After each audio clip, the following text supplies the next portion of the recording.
রাজ্যে ঢুকে পড়তে চলেছে মরশুমের প্রথম শৈত্যপ্রবাহ। ডিসেম্বরের শুরুতেই জমজমাট ইনিংস খেলতে প্রস্তুত শীত।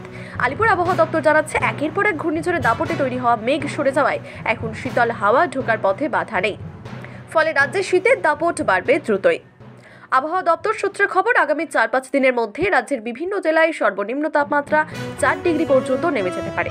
কলকাতাতেও উইকেন্ডে সর্বনিম্ন তাপমাত্রা 15 ডিগ্রির নিচে নামার সম্ভাবনা। শহর লাগোয়া জেলাগুলির তাপমাত্রা 12 থেকে 13 ডিগ্রির কাছাকাছি পৌঁছতে পারে। ডিসেম্বরের প্রথম সপ্তাহেই পশ্চিমাঞ্চলের জেলাগুলিতে তীব্র ঠান্ডা অনুভূত হওয়ার সম্ভাবনা প্রবল। পুরুলিয়া, বাঁকুড়া, পশ্চিম বর্ধমান ও বীরভূমে শীতের দাপট বাড়বে বলেই পূর্বাভাস। পাশাপাশি ভোরের দিকে বিভিন্ন জেলায় কুয়াশার প্রাবল্য দেখা যেতে পারে। তবে বেলা বাড়লে রোদ উঠলে সেই কুয়াশা কেটে যাবে। কিছু অঞ্চলে হালকা বৃষ্টির সম্ভাবনা উড়িয়ে দেওয়া যাচ্ছে না। উত্তরবঙ্গেও একই চিত্র। আবহাওয়া দপ্তর জানিয়েছে, দার্জিলিং ও কালিম্পংয়ের বেশ কিছু এলাকায় ঘন কুয়াশার দাপট দেখা দেবে। পাশাপাশি জলপাইগুড়ি, কোচবিহার, আলিপুরদুয়ার, মালদা, উত্তর দক্ষিণ দিনাজপুর এইসব জেলাগুলিতেও কুয়াশার কারণে সকালবেলায় যান চলাচলের সমস্যা দেখা দিতে পারে। আগামী 4-5 দিনে উত্তরবঙ্গের বিভিন্ন জেলায় সর্বনিম্ন তাপমাত্রা 2 থেকে 3 ডিগ্রি পর্যন্ত কমে যেতে পারে। সব মিলিয়ে ডিসেম্বরের প্রথম সপ্তাহেই শীতের মারকাটারি ইনিংস দেখার অপেক্ষায় বঙ্গবাসী।